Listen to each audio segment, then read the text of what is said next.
place make you happier? In the book, The Year of Living Danishly, the author Helen Russell shares her experience of moving from London to Denmark. And Denmark is considered to be one of the happiest places on earth. Denmark is ranked as one of the happiest places on earth. Folks in Denmark top the list as the happiest people in the world. What makes it different from other places?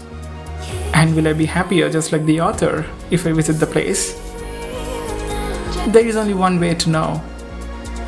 Visit Denmark and spend some time with the Danes. Sadly, it's not a place where I can simply pack my bags and leave right away. So I searched among the places I visited to see if any place comes close to Denmark. There is one, Nainital.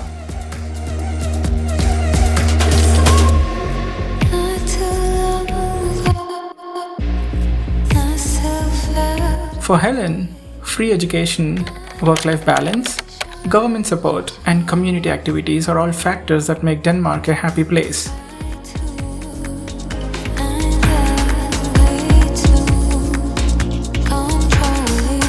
If I have to make a case for Nainital, I would start with this: the lake. When you take that last turn and officially enter the town of Nainital, I believe no one can take their eyes off from the striking view of the lake and the mountains.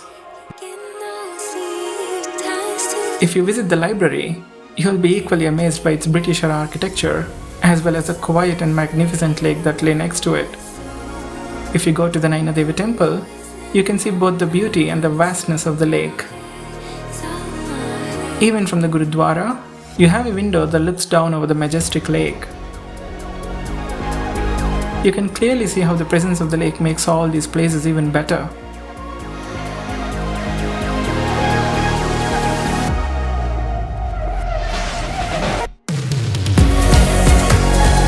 One can argue that what's novel, interesting, and exotic in the beginning might slowly lose its aura and charm over time. But on any given day, a walk by the lake would be a different experience than the one with concrete buildings all around.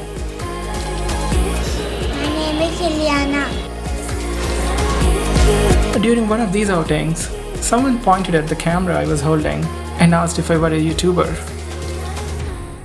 I said yes to keep it simple. He then asked how many subscribers I had. When I said it was around 90, he asked if it was 90k. After I told him it was just 90 and not 90,000, he quietly walked away as if he was no longer interested in the conversation. This wasn't in any way a bad experience. But this is the only one incident I could think of that didn't go well, maybe. This brings us to the other best part of Nainital: the people.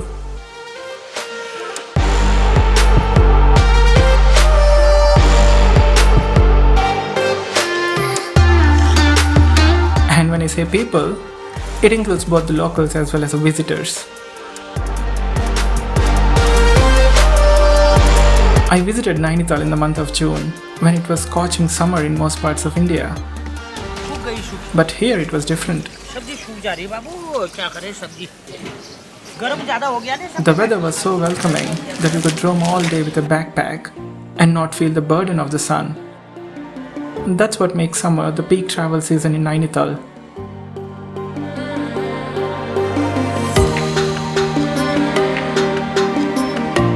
As you can see, the place was flooded with us, the visitors and the travelers.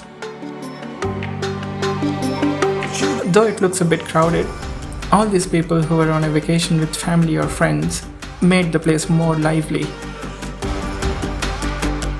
Now imagine watching these same people when they're rushing to their Monday work in Delhi or Bangalore. And the local people who must have gotten used to it were jolly and friendly as well.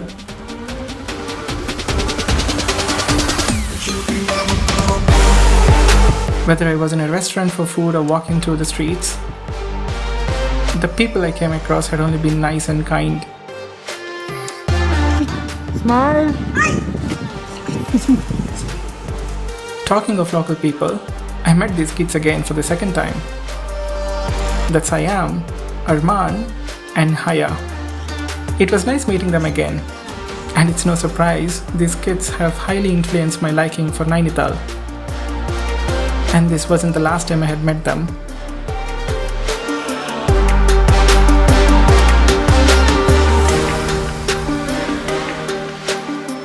In the recent video, Yesterday traveled to Moldova to understand why the internet thinks it's the worst place in Europe. What they discover is just the opposite. The people of Moldova, especially Mikhail, leave a lasting impression not just on the makers of this story, but also on the viewers. You should definitely watch this video for Mikhail's role in it, which starts as a chance encounter, turns into a cameo, and ends up making him the lovable protagonist. It's so pleasing to watch such stories unfold on their own. We can't deny the fact that some places have better living conditions.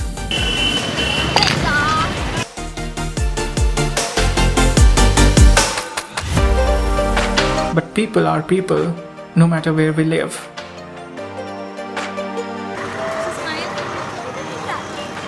We have more in common than what makes us different.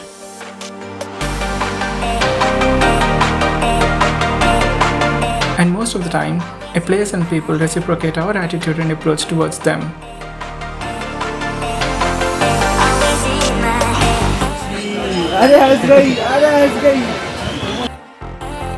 If you go with an accepting and an open mind, you'll likely be embraced with a friendly welcome.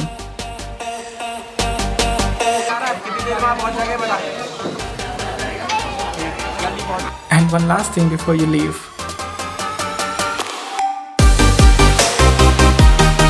Loro sono donne. Loro sono donne. Try Italian. It can make you feel happy and light. Noi siamo uomini. Noi siamo uomini.